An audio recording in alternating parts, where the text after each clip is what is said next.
Feeling ko sa akin nilang maririnig itong tip na to.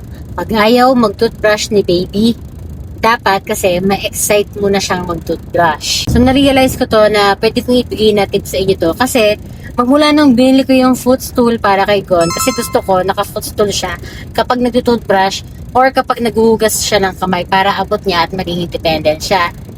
Eh, lagi na niyang sinasabi, Mommy, I want to brush my teeth. Hindi naman mahirap i-toothbrush si God kasi gustong-gusto nilang mag-toothbrush. Eh, magmula nga nung binigay ko yung footstool, dati kasi, puro ano lang, upuan lang, yan nabibigatan ako doon. So, maganda na yung footstool na yung pinili ko para sa kanya. Lagi na niyang sinasabi, I want to brush my teeth. So, lagi niyang nilook forward yung pag-toothbrush or yung paghuhugas ng kamay. So, yun, i-try nyo mga mommies. Kung hirap kayo mag-toothbrush kay baby, ginawa nyo na lahat, bili na kayo ng kung ano-anong toothbrush, wala pa din, baka kailangan abot niya yung sink para makapag-toothbrush siya ng maayos.